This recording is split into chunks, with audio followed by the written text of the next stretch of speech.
Welcome to our YouTube channel Lishesh. Night 10:20 మేమైతే సడన్గా అయితే ఐస్ క్రీమ్ తినాలని అనిపించింది. వెళ్ళాము. మా లిషుని పిలిస్తే మా లిషు అయితే నేను రాను, నేను ఆడుకుంటాను అన్నాడు. ఫైనల్గా లాస్ట్గా నేనైతే ఒకసారి అడిగాను, వస్తావా రావా అంటే మాకు ముందు లిఫ్ట్లో అయితే వచ్చి కింద ఉన్నాడు. ఇంకా వాళ్ళ డాడీ అయితే బైక్ స్టార్ట్ చేసేసాడు. ఇంకా నేనైతే ఇంకా ఇల్లు లాక్ చేసుకొని ఇంకా నేనైతే వెళ్తున్నాను. రా మమ్మీ అని ఇంకా నన్ను అయితే అరుస్తున్నాడు. సో ఫైనల్గా అయితే ఎప్పుడు మేము ఒకే షాప్లో అయితే ఐస్ క్రీమ్ తీసుకుంటాం, అక్కడ మంచిగా ఉంటుంది. సో ఫైనల్గా అయితే స్టార్ట్ అయిపోయాము. సో ఇక్కడ రాంగా ఉండగా ఎందుకు వచ్చావంటే ఇంకా ఎక్కిరిస్తున్నాడు నన్ను అయితే. నేను వస్తాను, నేను రాకుండా అనేసి అన్నాడు. ఫైనల్గా అయితే మా షాప్కి అయితే వచ్చేసాము.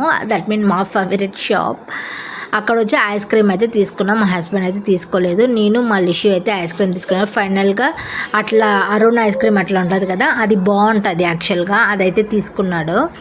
సో మేము ఎప్పుడు కానీ ఏదన్నా ఐస్ క్రీమ్ తిన్నామంటే కాసేపు అట్లా బయట వచ్చామంటే అట్లా ఫ్రెష్ ఎయిర్ ఉంటుంది కదా, సో అందుకని అయితే బయట కాసేపు అయితే ఉంటాము. సో మేము అనుకోకుండా ఆ టైంకి ఒక పార్క్ అయితే ఓపెన్లో ఉన్నది. సో అందుకని అక్కడైతే దూరిపోయాము. సో అక్కడైతే కాసేపు కూర్చొని ఇంకా రిలాక్స్గా అయితే కాసేపు మాటలు చెప్పుకొని ఇంకా మా లిషు అయితే కాసేపు ఆడుకున్నాడు. అది ఇంట్లో బబుల్స్ ఆల్రెడీ ఉన్నింది. నేను ఏదో ఎత్తిపెట్టాలా అని ఎత్తుకొని మర్చినట్టు చేతులు ఎత్తుకొచ్చేసాను. సో ఇంకా ఊపు అని ఇంకైతే ఆడుకుంటున్నాము ఇంకా నేను మా లిషు. మీకు ఎవరైనా ప్లీజ్